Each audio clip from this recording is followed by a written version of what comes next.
Finding shows teenage girls are dealing with a mental health crisis stemming from the pandemic. Dr. Surani joins us live to discuss. You've written papers on this. This article focused more on young ladies, not even the social media pressure, but just coming out of the pandemic. We're seeing more and more instances of them being affected. You know, this is something which finally we are addressing the elephant in the room. The mental health crisis has been going for a while. I think the COVID-19 brought it to forefront.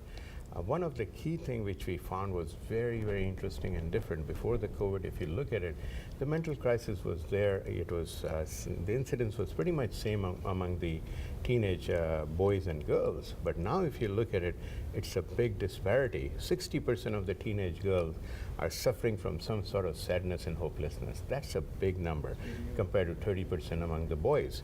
And main thing is, why is that? So not only that, you know, we have done a global study right now on violence among healthcare workers. We are trying to look into the nomophobia.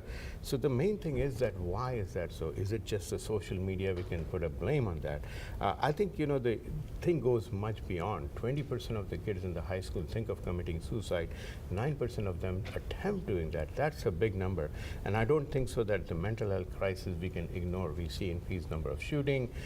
People are very afraid. They are not integrated.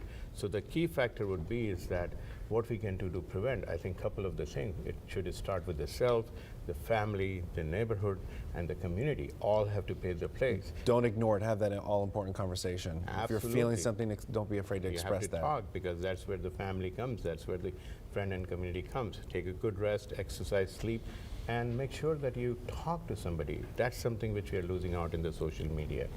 Is this something are the schools doing enough to address it? We're seeing different schools start I say little, but start programs where kids can go and take a break and take a reprieve from their studies and kind of decompress.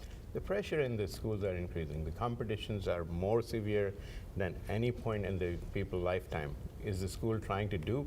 I think on paper they may be trying to do something, but I think there's a lot of work need to be done. Also, I think there's something in saying don't be afraid to fail. Go out there, learn from failures. It doesn't mean you're a failure. It means you're on your next step to doing something the right way or bettering whatever project you may be working on. You're actually learning, because the Einstein or anyone who discovers something, not on the first go they get it.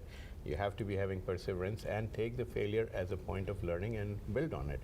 Don't get distressed, don't get depressed. Just keep on moving, talk to people, and take care of yourself. Find a good support system. Dr. Surani, you're a good support system. We love having you here, sir. Thank you so very much. If you have a question for Dr. Surani, send us a text at 361-855-6397. Barbie, over to you.